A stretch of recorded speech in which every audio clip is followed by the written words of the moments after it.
All right, happy conference finals, everybody. We're getting into some of the best NBA basketball of the year. Welcome back to Behind the Basket. We're excited to talk some more basketball with you guys. Should be another great show. We're going to kick things off talking about the incredible Denver Nuggets team. They are crazy. The only team in NBA history to come back from a 3-1 deficit twice in the same postseason. They were down 3-1 to the Utah Jazz. Then they were down 3-1 to the Los Angeles Clippers. And they came back and won 3 games in a row to close out both of those series. Just a couple of stats from that.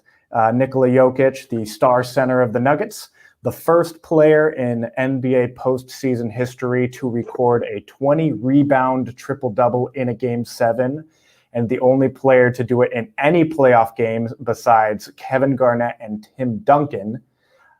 Well, there might be some Wilt stuff in there. He's always there. Since the NBA-ABA merger, he's the only player in league history to match or exceed his stat line in any postseason game, not just a Game 7. Besides Wilt Chamberlain, who did so 3 times. And then Jamal Murray, who was absolutely fantastic against the Jazz, dropped 40 points in that Game 7. He's the only player to score 40 points or more in 3 elimination games in a single postseason.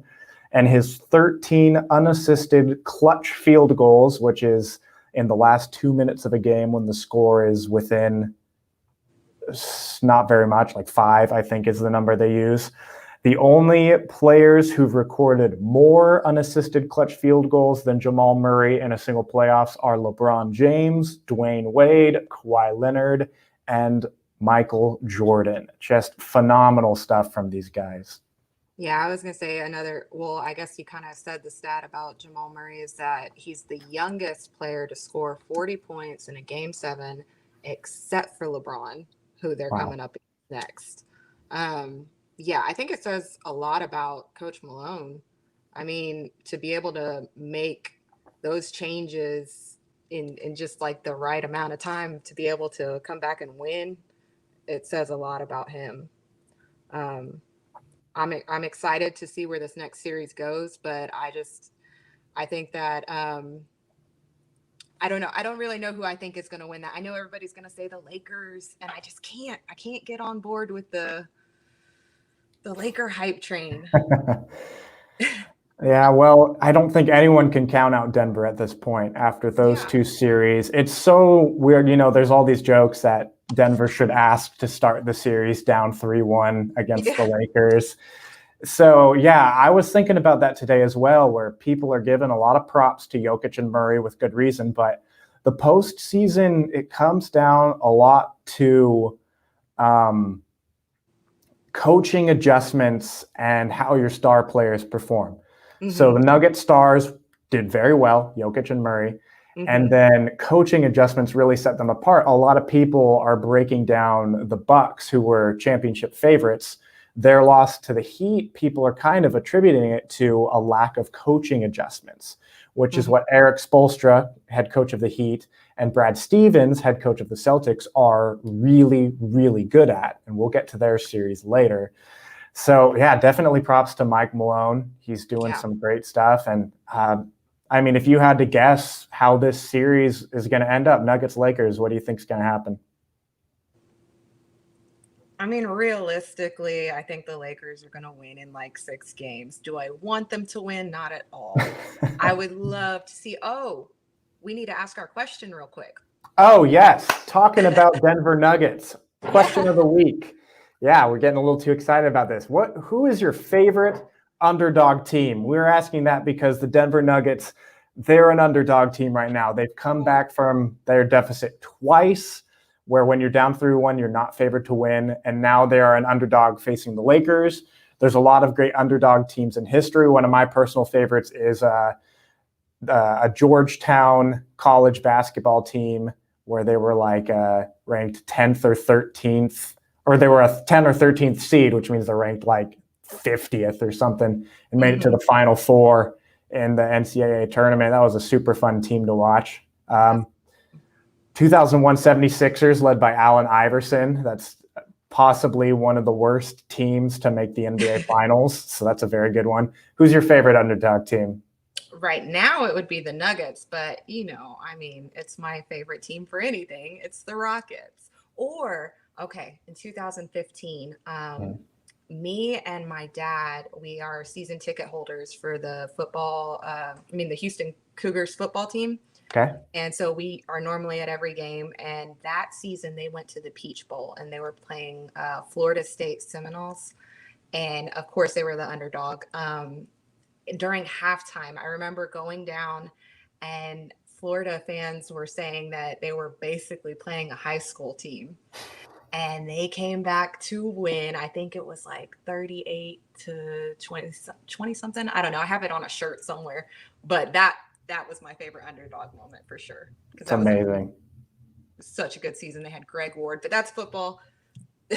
Different sport, but great underdog team. I mean, I have a soft spot. I grew up in Boise, Idaho. So the Boise State Broncos Fiesta Bowl with the famous Statue of Liberty Pass, that's just such an amazing sports moment and all of sports history. If no one's familiar with that play, definitely look it up. It's fantastic. But we're going to get back to basketball, and we're going to get back to Nuggets versus Lakers, the current underdog situation we've got. The question is, Houston kind of had this problem, is playoff LeBron. And love him or hate him, you can't deny that this guy just turns it on in the postseason. Absolutely. So who on the Nuggets is, I think it's going to be Jeremy Grant and Paul Millsap are the two guys that are going to be guarding him. Do you think that's going to be enough?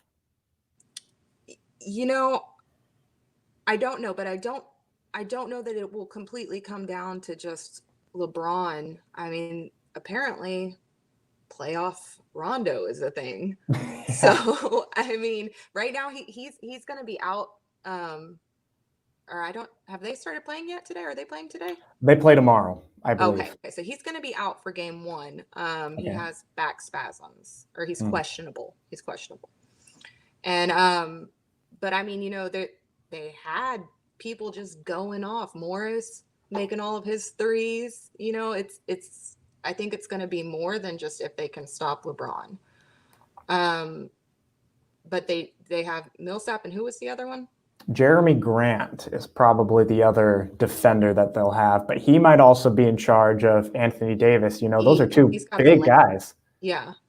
Yeah. So I mean, also on AD would be maybe the Joker, but center wise, you're going against AD if he decides to play center, which he's not a center. He doesn't like to play that position.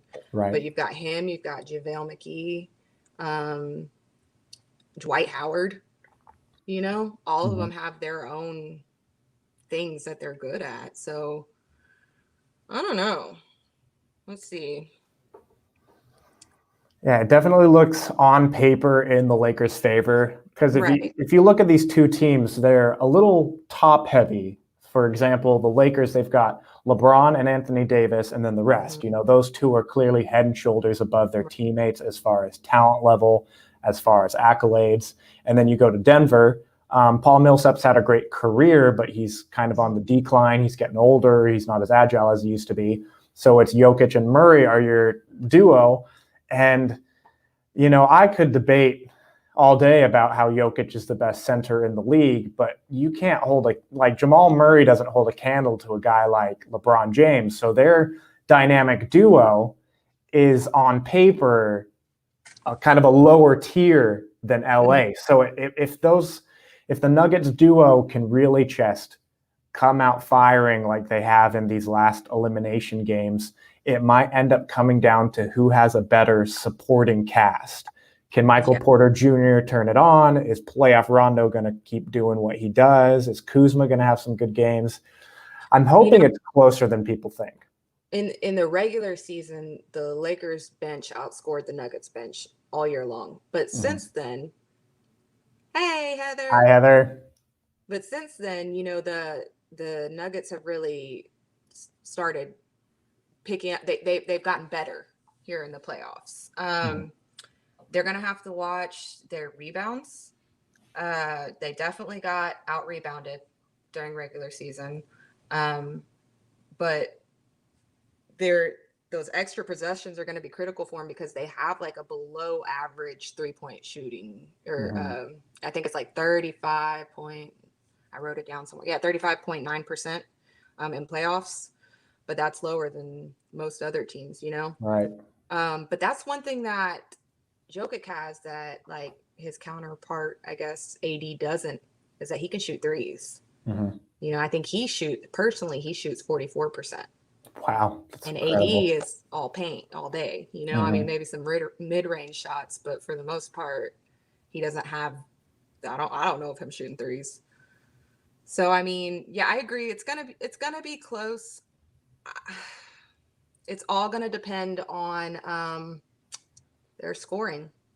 I think, you know, if they can shoot above what they normally shoot percentage-wise, and get those second chance shots and stuff, and not give them up. I mean, they are a comeback style team, you know? Absolutely. And the play style is pretty different too. Whereas you've got kind of a ball heavy LeBron James in LA where they rely on a lot of drive and kick 3-point shots. And then you kind of have some post game from Anthony Davis. And while his shot has improved, I would agree he's not as much of a stretch big as Jokic. And then I feel like Denver might be a little more versatile in what they're able to do to mix it up on offense. Because like you mentioned, Jokic has been a phenomenal 3-point shooter this postseason. So if AD is guarding him and Jokic comes out to the 3-point line, that relieves some more paint room for some people to drive to maybe get some easier buckets, since Anthony Davis is a phenomenal defensive player down there. You've got the two-man game, the handoffs that Jokic and Murray are so good at. And then just Jokic's passing, he's able to make something out of nothing so frequently. So I'm hoping it's a grind it out. I do think that Lakers are going to win, but for the sake of being that guy, I'm going to predict Nuggets in 7 just because I really want to. I'm going to root for the underdog. I like that. I'll agree with you on that. I hope that that's what happens. Yeah, there's a little bit of bias. I think Lakers are the better team, and they're more rested, which has its pros and cons. But you know, Nuggets have been playing back to back. They've only gotten 1 day of rest in between both of their 7-game series, so they might be tired. They've got to be tired. That's I bet they're gassed. That first series. I'm sorry. I think my cat is trying to open this door, and she's making all kinds of noise. Come on, my gosh. It's not a behind the basket episode if the cat doesn't make an appearance. Yeah, I know. She's been dying for attention today. I don't even know what I was saying. Nuggets, Lakers, talking about. I don't remember the last point we made. I don't remember the last thing we said. We've got a Lakers in 5 prediction from Mike Para. Mike in a while. He used to write for us. Basically, Nuggets in 7. That's what we're wanting to see. Yeah. I mean, it's not very likely, but. Oh, we were talking about how they're not getting any rest. You know, they're getting 1 day in between all these games. Hey, about Lakers have played 10 games and they've played 14. And about how Jamal Murray, after the first series, he said, we only get 2 days off. Yeah. So, I mean, yeah, they're definitely gassed, I'm sure. But you're right. The Lakers, they knocked them out 5 games each. So they've definitely had way more rest. Absolutely. And that might play to their advantage. But at the same time, there's something super empowering about overcoming a 3-1 deficit and doing it twice. So mentally, they've got to be super motivated, which might overcome the tiredness if they're able to, you know, they have to win one of the first 3 games in order to keep their mental state and strong enough position to win the series. Well, supposedly the Lakers like to let the teams win the first game. Yeah. What's happening? So, you know, I mean, maybe that'll happen. We'll see how it goes. But okay, I'll write us down for. We both got Nuggets in 7. Nuggets in 7. Let's go. I know there's a lot of Laker fans that like to watch the show, but we're rooting for the Nuggets. So I'm sorry, but I'm also not. Okay, Okay, so where do you fall on Heat Celtics? so I'm just flipping over to the box score right now. Looks like Miami's only up by 2 on the Celtics right now. My understanding is that the Celtics had a big lead, and it looks like they've blown it. Well, sounds like the last game. The last game in fourth quarter, they had a 14-point lead and then just went stagnant. Like Miami was able to get all of their buckets and get it back up. It went into OT, and then there was that beautiful block heard around the world from Bam. Oh man, yeah, absolutely. Block Jason Tatum. So I mean, that was a good game. That I'm sure that fans were just on the edges of their seats. So let's see. So they had a big lead, and now they're down to 2 under. Yeah, it's 89 Heat, 87 Celtics right now. It looks like Jimmy Butler is really struggling. He's only scored 8 points on 2 of 8 shooting, only 3 rebounds and 1 assist. Of course, I'm not watching the game. There's a lot of intangibles that you can't see from a box score that Jimmy Butler is well known for.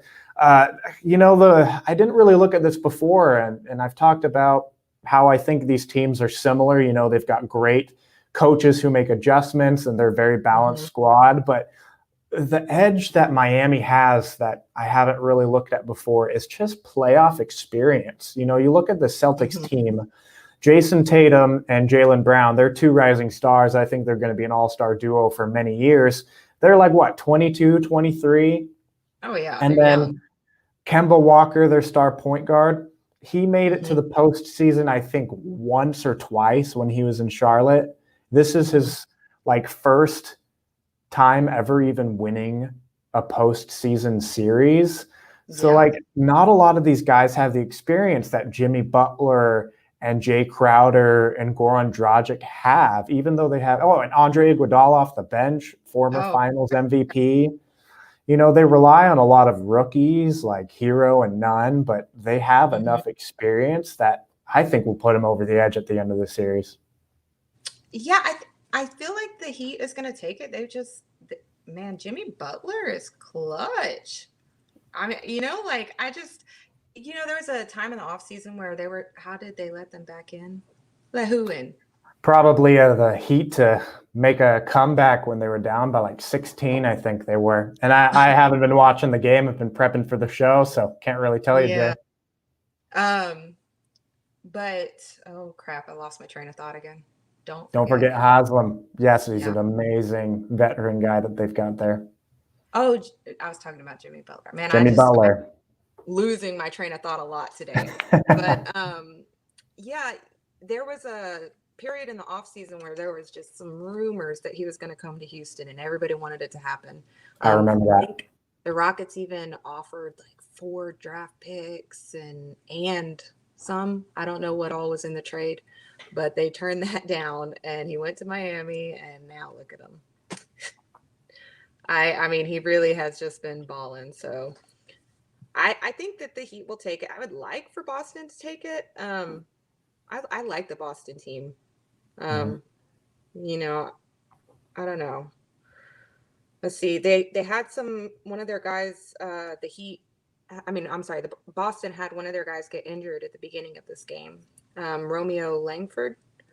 He got injured with an abductor strain in the first few minutes of the game. I mean, or it might not have been early in the game because I wasn't watching it either. I just saw it. But it was right when he got out there, he instantly got injured. Yeah, the box score says he's only played 1 minute this game. I think he's one of the rookies, so I don't think that is going to hurt them too much. I don't think he's been really getting a lot of minutes in the postseason. Well, and then Gordon Hayward's close to coming back. They had him listed as, I don't think it was questionable. It was a different word they used. But they had him listed as something, and then they put him back to out right before the game. So, but I mean, it's something. It's a movement on it because he wasn't supposed to come back till finals if they get there. So that would be huge for them. Let's see, Duncan Robinson. So He, like I said, at the beginning of the playoff series, I read somewhere that he had like the best three-point shooting average out of everybody or something like that. He was the best at it. He was making the most shots, you know. Mhm. And then the last series he missed, I wrote it down, 33 of 48 shots. And I mean was just getting into foul trouble. He was having a really hard time. And then this game, he came out and I saw in the first quarter he had 12 points. Everybody was talking about him on Twitter and everything. I think that he can make a difference for Miami for sure if he heats up.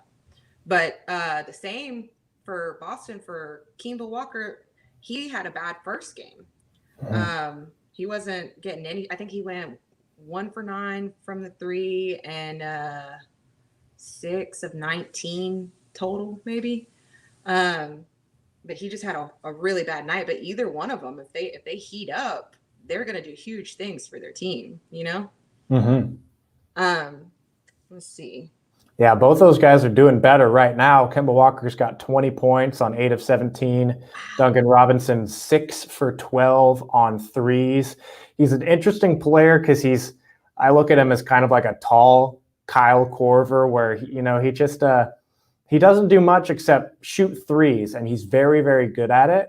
But if he's not making threes, he's not doing much for the team. He's got 3 assists in this game, which is great, and I think that it's good his teammates are hitting shots, but he's not known for being a good rebounder, a good defender, a good passer. Yeah. He's just their shooting guy, and he's an elite shooter. But if he's not making shots, it makes it very difficult for the Heat to get use of him on the floor. Yeah. Well, so how they're doing it was that their defense, though, against Miami's defense against Boston, all season long they ran a zone defense. Mm-hmm. And then we got into playoffs, and who did they play first? The Pacers, and then who did they just? He beat the Bucks. The Bucks, right? Okay, they stopped running zone defense completely. So for those 2 series, they didn't run it at all.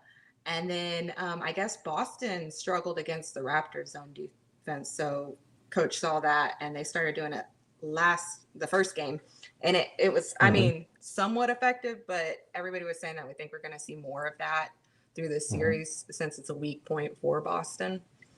But yeah, I mean, if I had to guess for this series, I'd say that the Heat take it, but in 7 for sure, because the way these games are going, we can't have a good third quarter to save our lives. That's how I feel about the Rockets, man. Every third quarter, it's just like, are you kidding me? Those third quarters can kill you. Yeah. But the last game, it went into overtime, and it was like, I mean, the entire game, every time I would look, it was the same score.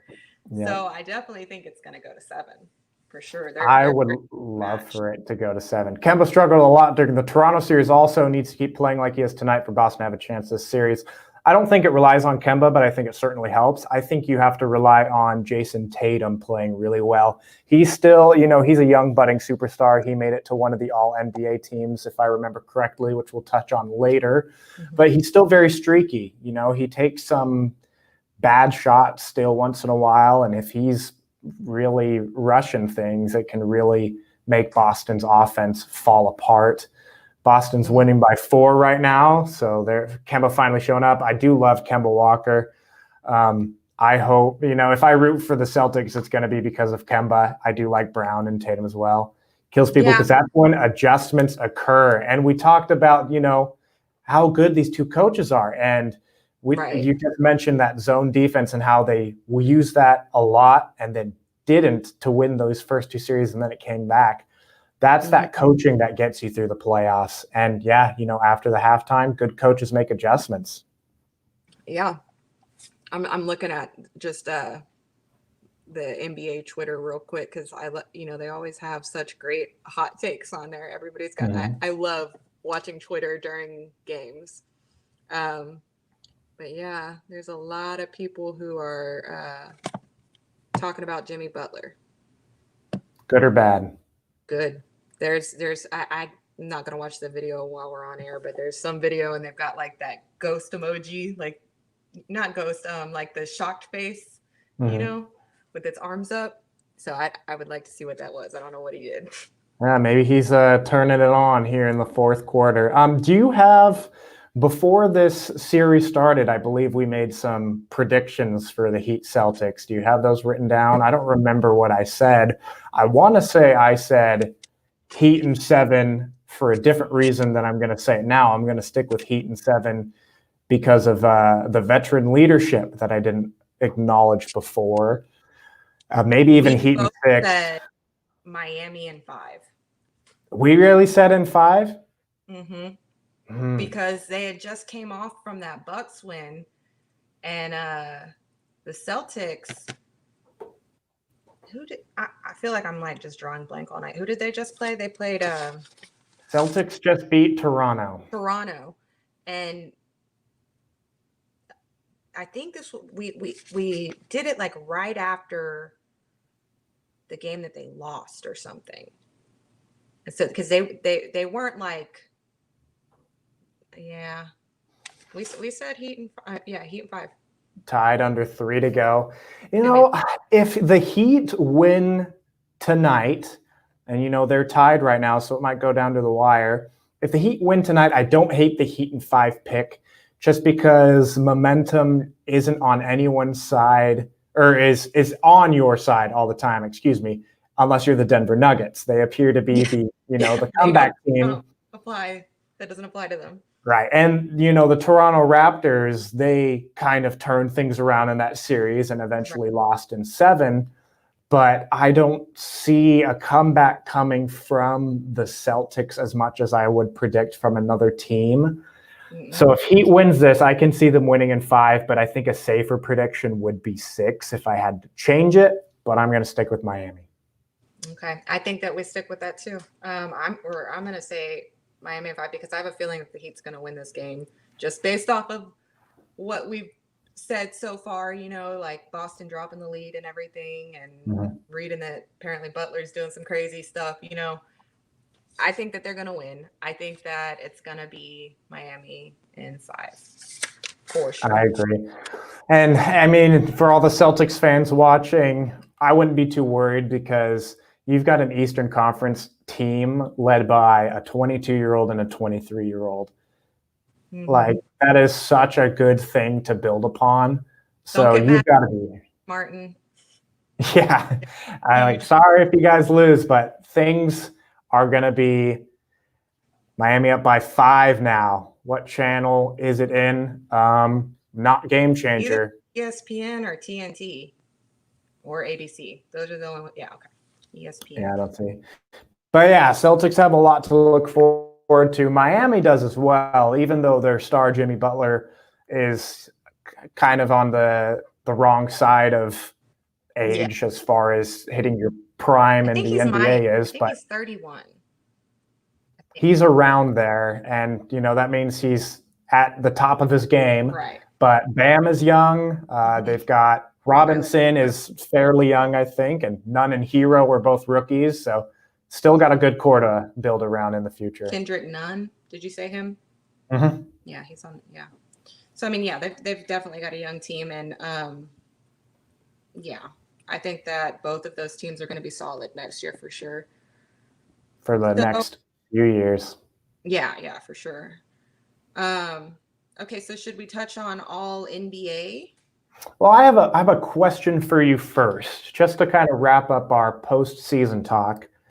Do you think between the Heat and the Celtics, do you think either of those teams can beat the Lakers if the Lakers go to the finals? I think that Nuggets, we talked about they could beat the Lakers, but again, looking on paper, Lakers are the team to beat. If they make it to the finals, is it just an easy run for the Lakers, or do you think an Eastern team has a chance? No, I don't think it's an easy run. I mean, yes, the Lakers are an amazing team, I guess, whatever. But so is Boston. So is Miami. I think that I don't know that we'd see a 7-game series in that or anything. Because I don't think that they'd be so evenly matched. I'm trying to think about like the height on the Heat and stuff. Because yeah, I mean, you know, like yes, the Lakers have LeBron, but they also have AD. So where LeBron can shoot all those perfect 3 points that just fall directly into the basket so perfectly, AD is all over the paint, you know. And I don't think I know Miami's team enough, like height wise, to know who they've got. What's his name? Dragic. He's a shorter guard. He's not going to be short. defending any of those guys. So who's their center? So who they'd probably put on Anthony Davis would be Bam Adebayo. First time All-Star this year. He had that amazing game-clinching block on Jason Tatum in that game 1. I think he'd do a pretty good job locking down. He was a big reason they were able to beat Giannis. But he was on the all-defense team this year, right? I don't know, but I know we have that pulled up, so we'll look at that in a bit. He should be if he's not. He's definitely all defense level. So that I don't know. Let me come back to you next week with an answer for that. All right. Yeah, we'll definitely have to see. And I know we both picked Nuggets, but it'll be interesting to see what these Eastern Conference teams can put up against the West. That East-West battle is always fun.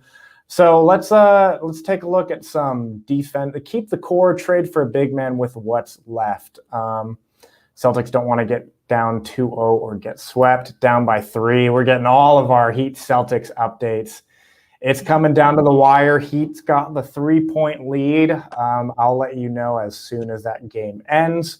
But let's take a look at some all defensive teams. They were just announced as we're getting to the end of all of our NBA regular season awards. So these are regular season. The all NBA teams do not have anything to do with the playoffs. That kind of skews it, I guess. It'd be kind of neat if they had all playoff teams, but I guess it'd be whoever was in the finals. That's the all playoff teams.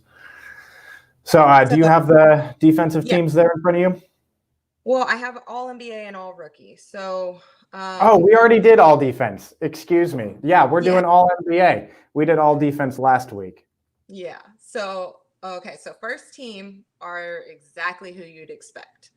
Giannis, LeBron, Harden, AD, and Luka, which I think that I agree with all of it. I think that's I would too. Exactly right. The second team, I still agree with, but I think all of these guys are good enough. Well, I think that most of them are good enough that they could have been first team. And that is Jokic, Kawhi, Damian Lillard, Chris Paul, and Pascal Siakam. Siakam, yeah. So that was second team. Like I said, I think at least 3 of those guys could have been first team. Kawhi, Jokic, Lillard. Yeah. And then third team is Jimmy Butler, Rudy Gobert, Ben Simmons, Jason Tatum, and Russell Westbrook. See, I feel like they all could have been second team. But there's just it's interesting, yeah.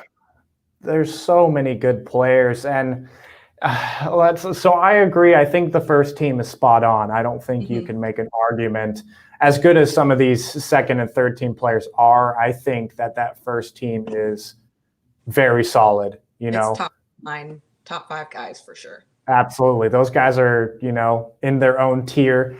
Second team, I agree with Damian Lillard. Portland didn't really do very well in the regular season until the bubble, but Damian Lillard's stats all year were incredible. He averaged 30 points a game, like 7 assists, maybe even more than that.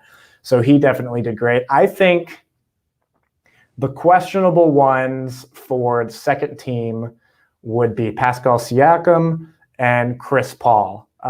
Chris Paul did great, and I think they're kind of congratulating him for turning OKC into as good of a team as they were when they weren't Mhm. expected to. His Right. numbers don't stand out as much as some of the guys we'll talk about who aren't on that list, like Trae Young and Bradley Beal and Devin Booker. But those three guys are on non-playoff teams, whereas Chris Paul is a leader, definitely led that team to the playoffs, to the 4th seed in the West. Pascal Siakam, I guess I have some recency bias against him because he was so unbelievably bad in the playoffs. Mhm.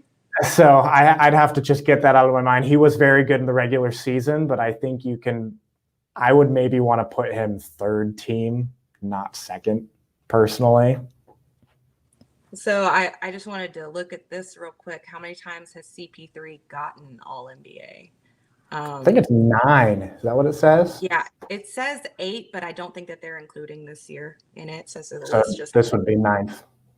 Yeah, I mean, Annie's gotten All Defensive 8 times. Man. But no, yeah, I was just wondering. I was curious about that. I had to Google it real quick. He's had a great career. Yeah, absolutely.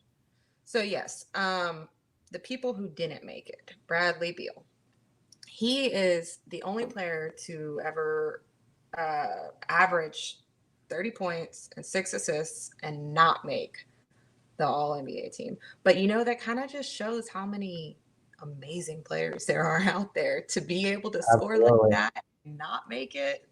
I mean, it's a snub, but at the same time, the competition is thick, Mm-hmm. Who was the other one that you said? Devin Booker? Devin Booker, he's more efficient than Beal, but he's not scoring as much. I think he's in the 25 plus, maybe like 26.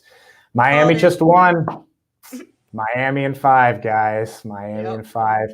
Who was the last basketball team has come back from down 2-0 and gone onto the championship? I don't know because we don't look at down 2-0 as often because I think that happens more often than you'd think. It's the 3-0 and the 3-1 deficits that never happen. Well, 3-0 is never happened, right? Isn't that right? I don't think so. I think it's only 3 or 4 teams have gone to a game 7 after being down 3-0, and they lost game 7 every time.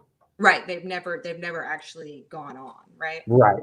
Yeah. And then 3-1, I think 12 teams have won after being down 3-1 in NBA history. And so if that number keeps going up, I'm sure there's 20 or 30 teams minimum that have come back from a 2-0 deficit. It's definitely possible. It's just it's difficult. You got to win 4 out of the next 6 games. Yeah. Who was the other guy? Bradley Beal, Devin Booker, and Trae Young. He averaged, I believe, 29 points and 9 assists. I think he was top 5 in points and top 5 in assists, which is phenomenal. But again, these 3 guys, I think when you look at all NBA teams, it's not always the rule, but if there is a guy with slightly lower stats than you, but is the leader of a playoff team, like Chris Paul, for example, I think that's to their advantage because Bradley Beal and Trae Young are on 2 of the worst teams in the entire league. Yeah. They're horrible.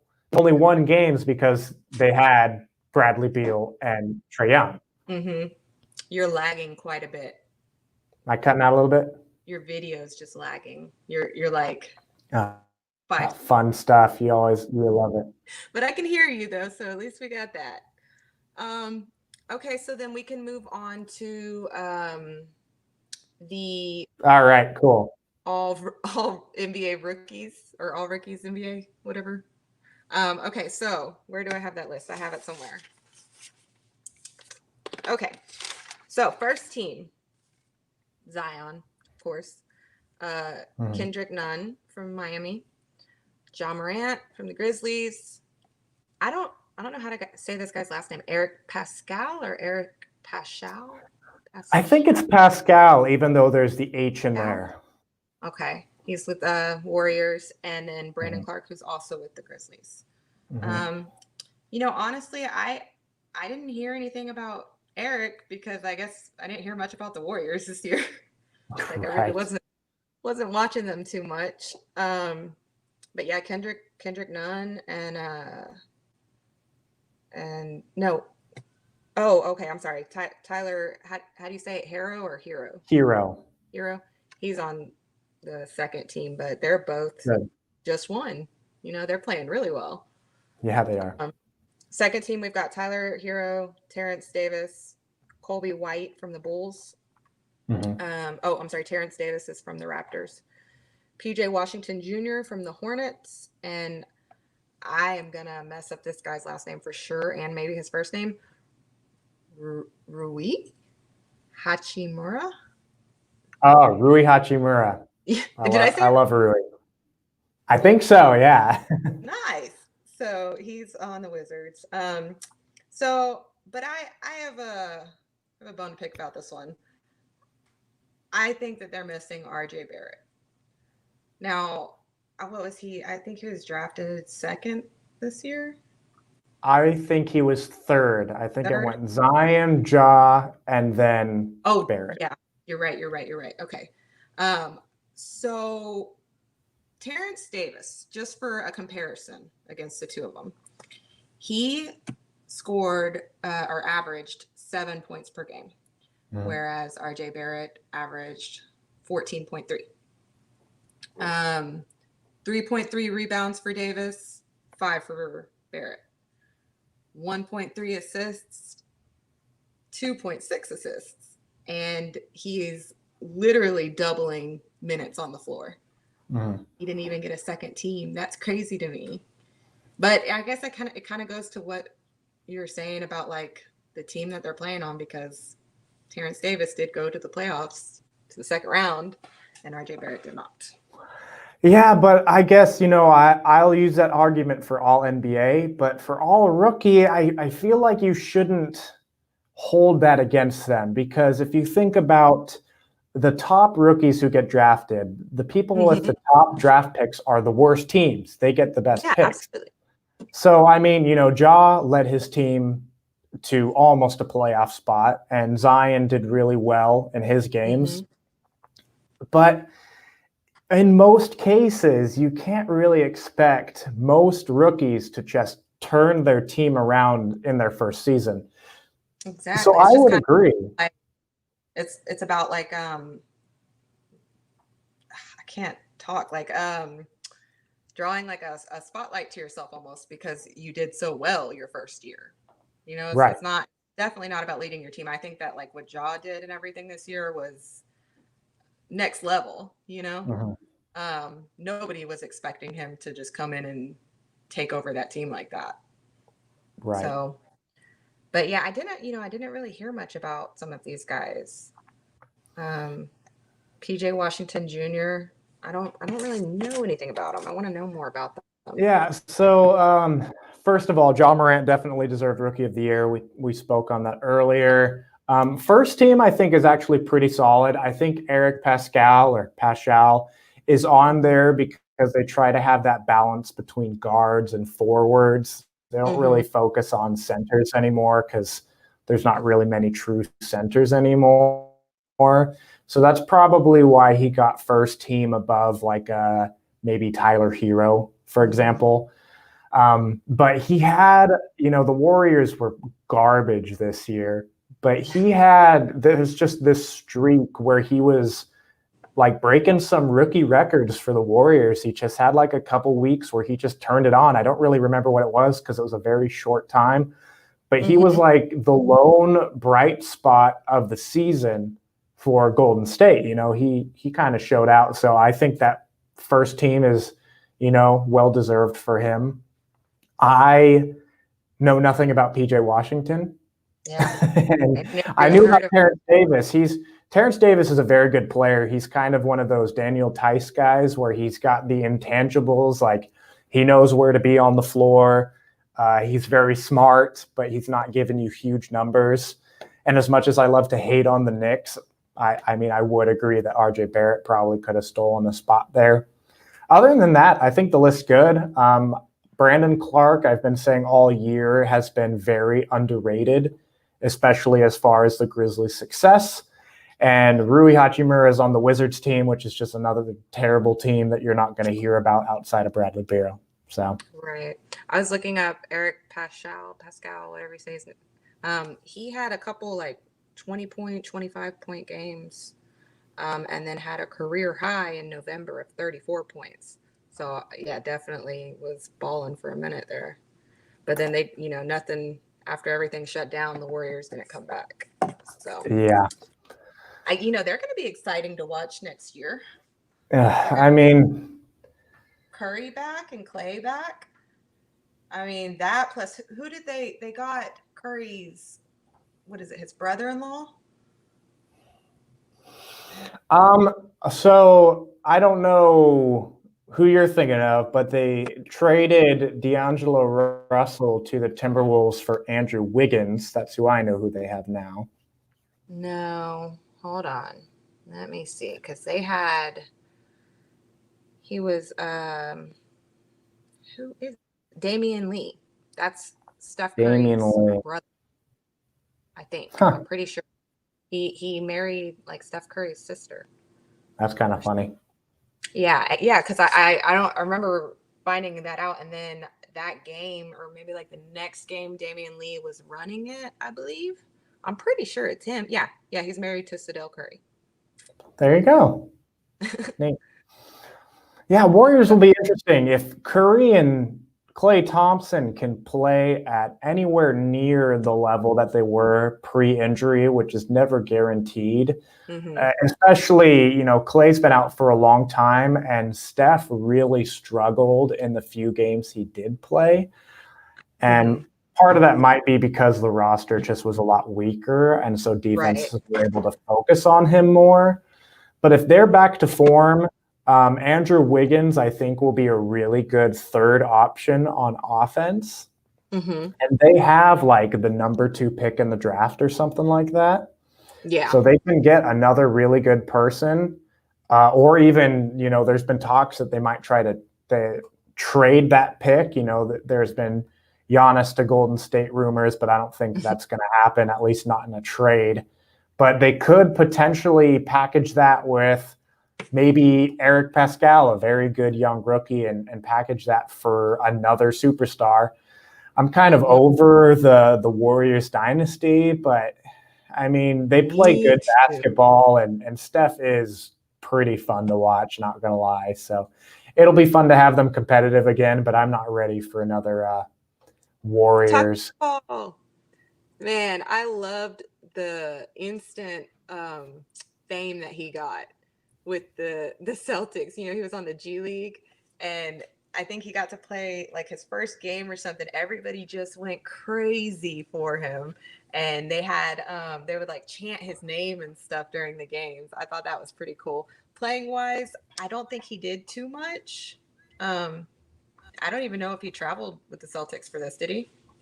He's in the bubble, but they're not playing him. They're not even playing Cantor, who is their backup center. He got some minutes tonight, but overall, they're kind of sticking to the small ball. Yeah, I mean, he's definitely got the height. He did do well in college, yeah. Who do y'all see as the Rockets' next coach? So I completely forgot to go over that. So we talked about it a little bit last week. No, because it wasn't until the next day that he announced that he was actually gone. Did we not? Oh, maybe we just theorized. I don't remember. But you're the Houston expert. Yeah. So here's what happened. Right after our show, the next day in the morning, he announced that he would not be returning. Basically, it was some drama with him and the owner, Tillman Fertitta. I don't even know how you say his name. But Fertitta didn't really say anything about them re-signing him, other than that he brought up his age, and D'Antoni's lawyer actually had to contact him and say, hey, you can't bring up his age. We could bring on an ageism lawsuit against you. And I guess Fertitta never called him the night after they lost. And so he took that as a sign that he didn't want him back, and he had made it clear that he wanted to keep coaching, even though he's 69 or whatever. He wants to keep coaching for another 3 to 4 years. So he called and said, or he was getting on the plane from the bubble, and he told his agent, "Hey, let him know I'm not coming back." So Wow. since then, there have been rumors about Sam Castle. Mhm. I don't know how you say that name. He was on the Rockets championship team, Mhm. and he right now is with the Clippers as I don't know if it's an assistant coach. I'm not really sure what he does there, but Doc Rivers said that he should absolutely get a head coaching job, and that's the main name that I've heard thrown around. But then there's Ty Lue, right? Is that his name? Mhm. And there was one other one. He's got a long name, and they use initials for him. It's like FVG or something. I don't know much about coaches. Like, I don't really pay much attention to coaches that often. But those are the ones in the running right now, as far as we know. Yeah. Well, I mean, Leave me we're alone. gonna have to see where small ball. We're going to have to look at our coaches here in a little bit because there's a lot of coaching spots that need to be filled, and the offseason should be a lot shorter. Nick, I did not catch that comment. After the Celtics, this is a different one. After the Celtics games, there was a lot of arguing in the locker room, including Marcus Smart. Do you see Stevens come back as coach for the Celtics if the Celtics don't extend their playoffs? I say yes because, like I mentioned earlier, Celtics still have a bright future. As for the Rockets, I don't think the Rockets with their current roster can get much better than they currently are because they don't have really any draft assets to trade because they traded them all to Oklahoma City. We don't have nothing. So you have to trade one of Harden or Westbrook, and you probably trade Westbrook. And I don't know what you get in return for him. So that's kind of why the coaching turnover is there. Yeah. They'll probably try and trade like Gordon, which I would hate. I love Eric Gordon, but he's just kind of unreliable. So they probably try to trade him, and probably Daniel House, because he did not he did not do well for his team in the bubble. Nuggets and Lakers is going to be a good series. I agree. I also agree. Elizabeth says Sam's like, I said Castle. I don't know how to say it. I just read it. I would have said Sam Castle as well. I don't know if it's Cassell, but I just want to cool get this out there in the open. I don't watch like ESPN or anything like that. I'm a reader, so I read all day. So if I mispronounce something, it's because in my head that's how it's spelled. I don't know. It's gonna happen. Let's see. While we're wrapping things up, Nick, if we've got any comments of people's favorite underdog teams in the comments, we can touch on those a little bit. We got a comment about that Nuggets Lakers series, should be a good one. Underdog teams are always really fun. It was a bummer. I mean, this is an NBA show, but I've always loved watching college basketball, March Madness. Yeah. There's always a good underdog team there. If college basketball comes back next year, maybe we can have a couple episodes about that, because that's always a fun month. I'm a huge Houston Cougars fan, and last year their basketball team went to, was it Sweet 16, I think? It was the first time they'd been there since, let's see, what was it? It was like in the 80s or something. Oh, wow. It was the first time they'd been there. Man, I'm gonna have to Google that, but yeah, it was huge. It was an awesome thing. I didn't watch. I told you I'm so superstitious. I missed a whole bunch of their games, and they kept winning. And I finally tried to watch a game, and they lost. And I was like, I told my dad, I said, "Hey, I can't watch any of these games because they've been winning all of them. The first one I watched, they lose." So I didn't watch, and then they started getting further along in March Madness. And I watched another game, and they lost. Their last game. My dad told me, he's like, "You better not watch it." And I was like, "I just want to watch a few minutes of it." And I did, and they lost. Superstition, man. You've got some extraordinary power when it comes to Houston teams. I love Houston. All right, so I think this is it's either a prediction or a favorite underdog team, the Nuggets. Actually, Elizabeth, a true Rockets fan, knows how to say his name. The Nuggets, I think, were the last team to really have a good underdog run. I think it was either they were one of the last teams to beat a number 1 seed as an 8th seed, or to come down from a 3-1 deficit when they had Dikembe Mutombo. So, Nuggets, there's just something in the water, makes them good at those comebacks. I'm really excited. I'm going to watch the game tomorrow night. I don't always get to watch all the games. A lot of times I just have to rely on Twitter and box scores and stuff to really get a feel for them. But tomorrow night, I don't have my kids' football practice or anything. I'm definitely going to sit down and watch that game. Yeah, I'll try to tune in as well. I especially like watching the elimination games because usually I'm busy for like the beginning. So I missed this one. Gavin liked the Toon Squad as the underdog team. Some good old Space Jam. So Space Jam 2 is going to come out soon with LeBron. Are you going to How do you feel about that? I hate it. I absolutely hate it. LeBron will never be Jordan. I'm sorry. No way. I mean, I'm all Jordan is the GOAT as well. I might give it a try because I love the first Space Jam, but I can watch that as an adult any day. I love that movie. But Michael Jordan's GOAT. So I don't know do you know who they even had in it? I don't remember. I don't even know if the storyline's gonna be the same. Taking Be Like Mike to a new level, remaking his movies and everything. I don't know the specifics of the Space Jam 2 movie, but yeah, it's probably gonna come up soon. Yeah, Kyrie's in it. Anthony Davis is in it. Damian Lillard's in it. Klay Thompson, and then Steve Harvey, Don Cheadle. None of them are. Steve Harvey?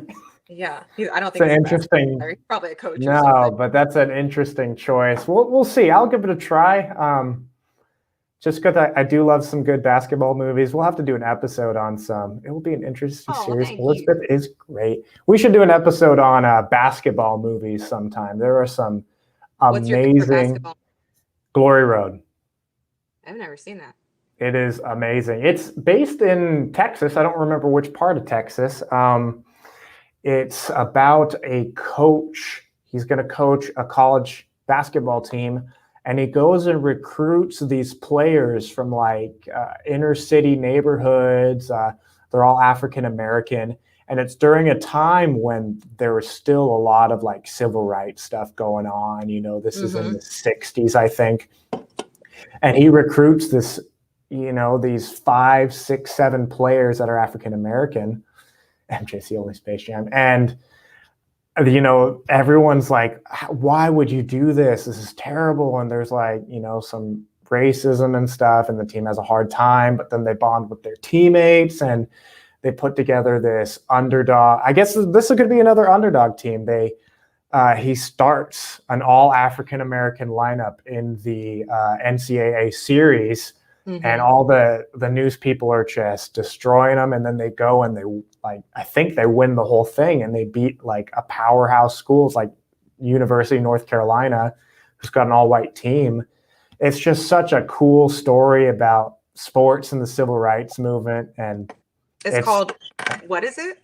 Glory Road. Okay, that's my recommendation. Hoosiers is my second.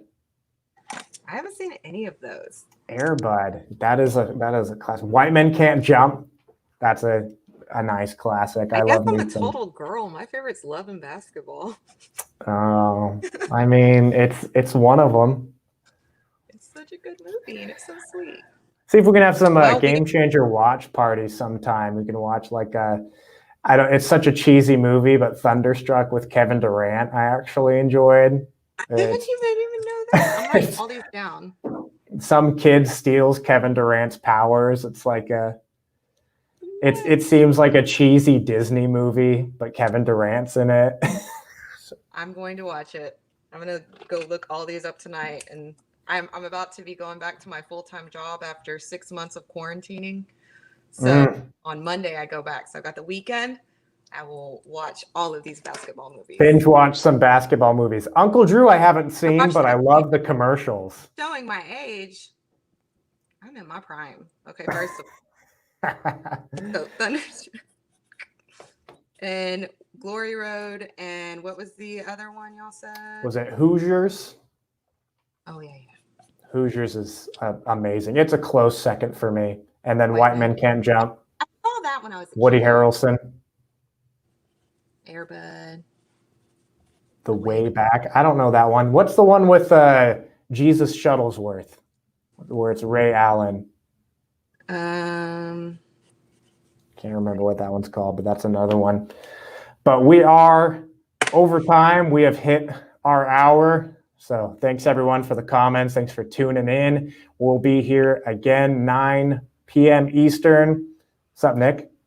That movie is called He's Got Game. He's Got Game. That's the Jesus Shuttlesworth one. Thank you, Nick. Coach Carter's another good one. We'll just keep making this list.